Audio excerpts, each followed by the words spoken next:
Bienvenue à cette nouvelle exploration des sources. Aujourd'hui, on aborde une question théologique assez fondamentale, tirée d'un texte qui nous a été fourni. La question c'est, pourquoi un Dieu qu'on imagine tout-puissant et bon permettrait-il la tentation? Et même, plus précisément, celle qui serait orchestrée par Satan. C'est une question vertigineuse, en effet. Absolument. Alors, on a sous les yeux des extraits d'un texte à caractère théologique qui explore justement cette relation complexe entre le libre arbitre que Dieu aurait donné à ses créatures, la grâce divine, le péché, et puis ce rôle très spécifique de Satan comme tentateur.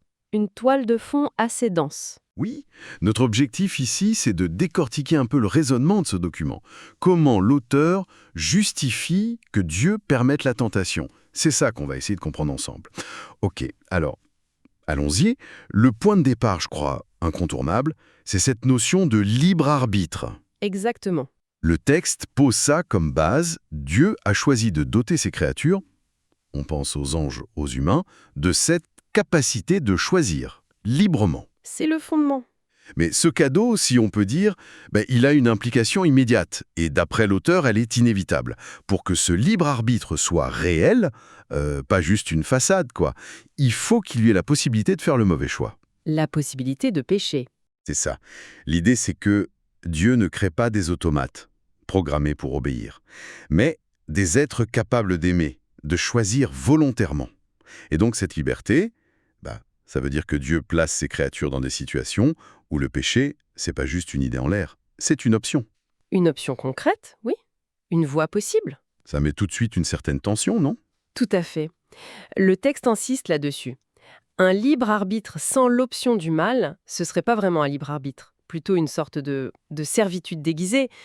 Mais l'argumentation ne s'arrête pas là, heureusement. Face à ce risque, cette possibilité de chuter, le texte introduit la réponse divine, la grâce. Ah, la grâce. Oui, et ce qui est intéressant, c'est comment elle est décrite. C'est pas juste une vague bienveillance. Non, le texte la présente comme le moyen spécifique et efficace que Dieu donne pour qu'on puisse ne pas pécher, même si la tentation est là. Un genre de bouclier ou de force supplémentaire? On pourrait dire ça, un soutien actif de Dieu. Et le document va plus loin. Il identifie la manifestation la plus forte de cette grâce.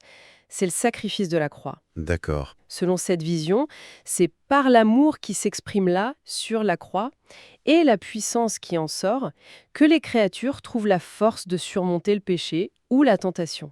Le lien est très clair dans le texte. Accueillir cette grâce via la croix, ça permet le pardon, ça donne le Saint-Esprit, et ça donne une capacité réelle, concrète, de résister au mal. Donc, ne pas rejeter cette grâce, c'est la clé pour ne pas tomber, en gros. C'est exactement ça. C'est présenté comme la condition essentielle. D'accord. Donc on a d'un côté le libre arbitre, ce cadeau un peu risqué, qui ouvre la porte au péché, et de l'autre, la grâce divine, symbolisée par la croix, qui offre l'antidote, la possibilité de tenir bon. C'est ça, l'équilibre présenté. Mais alors, le texte semble mettre une responsabilité énorme sur l'individu, j'ai l'impression. Ah oui, clairement. C'est la créature elle-même qui choisit sa route, au final, entre ces deux pôles, le mal possible et la grâce offerte. C'est exactement ce que le texte affirme. La destinée finale dépend de ce choix individuel. Et le tableau est assez tranché, presque binaire, non? Oui, il y a une dichotomie assez nette. D'un côté, celui ou celle qui accepte la grâce divine, ou en tout cas qui choisit de ne pas la repousser, ça s'amène à la vie éternelle, nous dit le texte. C'est la première voie. Et de l'autre côté, celui ou celle qui rejette cette grâce. Et le texte explique même comment, en suivant ses propres désirs égoïstes, sa cupidité, dit le texte, en ignorant sa conscience, la loi. Des choix concrets de rejet. Et c'est là justement où ça devient particulièrement intéressant. Parce que ce rejet de la grâce, il a des conséquences directes. L'auteur dit que ça mène à une incapacité, progressive peut-être, mais réelle, à vaincre le péché par soi-même. Exactement, une perte de capacité. Et le point final de ce chemin de rejet, c'est cette image très forte de l'étang de feu, présentée comme la séparation ultime d'avec Dieu. C'est le terme utilisé, oui. C'est cette articulation précise que le texte développe.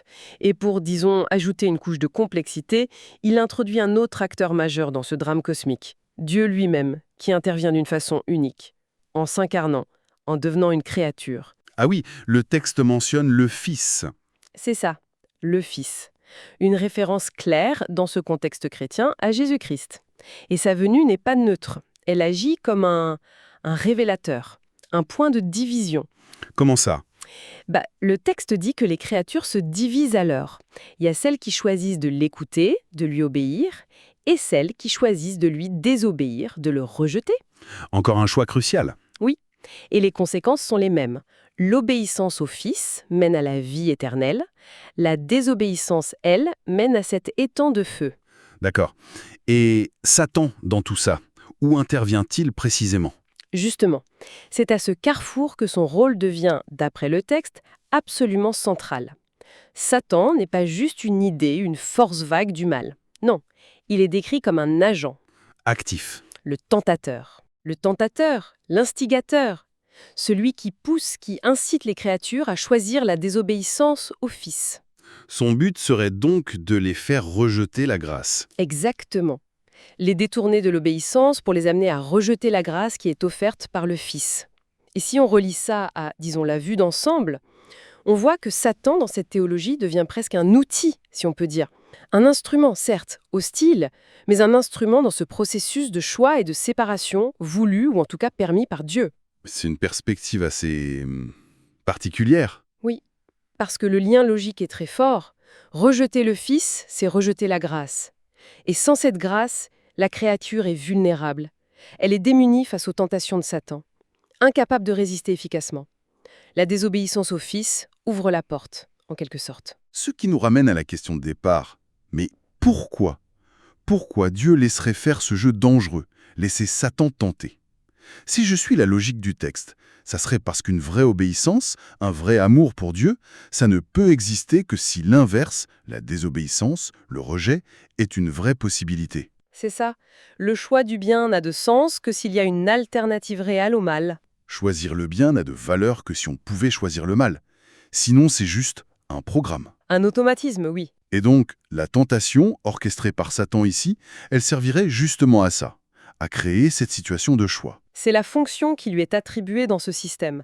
Elle crée la confrontation, le moment de vérité. Elle rend le choix non seulement possible, mais pressant, presque inévitable. Exactement.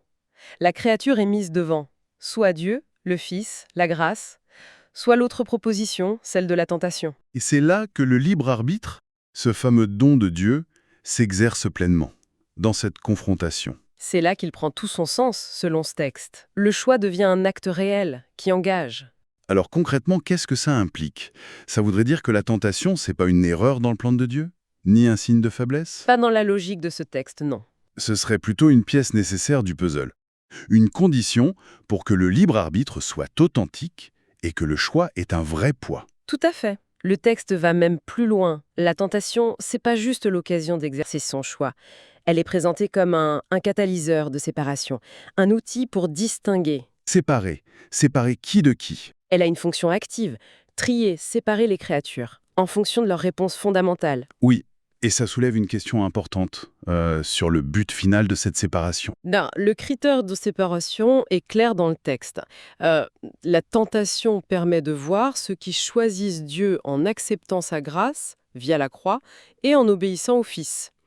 Et de les distinguer de ceux qui, au contraire, rejettent Dieu en cédant à la tentation, en choisissant la désobéissance. D'accord. Et cette séparation mène où? Elle nous ramène aux deux issues finales qu'on a déjà évoquées. Ce tri mène à deux destinées. D'un côté, la vie éternelle, pour ceux qui s'appuient sur la grâce et surmontent l'épreuve, et de l'autre, l'étang de feu, pour ceux qui rejettent cette grâce et se laissent entraîner. Donc, si on suit le raisonnement jusqu'au bout, Oui, Dieu permettrait à Satan de tenter parce que c'est un mécanisme jugé nécessaire pour opérer cette séparation finale. Une séparation basée sur un choix libre, éclairé et éprouvé par le mal. c'est exactement la conclusion logique de l'argumentation présentée dans ce document. Un mécanisme délibéré pour permettre un choix authentique et ses conséquences. Bon, si on essaie de résumer l'idée centrale qui émerge de ce texte, on pourrait dire quoi? Que Dieu permet la tentation, non par faiblesse, mais comme un élément clé, essentiel pour que le libre arbitre soit opérationnel et lourd de sens. C'est ça. un mécanisme pour rendre le choix réel. Cette épreuve de la tentation, souvent via Satan selon ce texte, elle force un choix authentique entre obéir à Dieu avec l'aide de la grâce, le Fils, la croix, Ou désobéir, ce qui revient à rejeter cette grâce. et c'est ce processus qui permet de différencier les créatures selon leur choix fondamental envers Dieu, un processus où chacun détermine sa propre fin éternelle. Une perspective assez intense, oui. C'est le moins qu'on puisse dire. En effet, le texte donne une explication théologique cohérente dans sa logique propre du pourquoi de la tentation. Distinguer, séparer, rendre le choix décisif. Mais ça laisse quand même une question ouverte, je trouve. Une question qui va peut-être un peu plus loin que le texte lui-même. Laquelle? Ben, si on accepte cette idée que la tentation sert à éprouver le choix, qu'est-ce que cet acte de choisir sous pression révèle de vraiment profond sur la créature elle-même? Au-delà de juste classer obéissant ou désobéissant, qu'est-ce que notre réaction face à la tentation dit de notre être intime, de nos désirs profonds, de notre relation fondamentale au divin tel qu'il est présenté ici? Ah oui. Qu'est-ce que ça révèle sur ce qu'on est vraiment au fond? Voilà. C'est peut-être une piste de réflexion à garder une fois qu'on a refermé le document,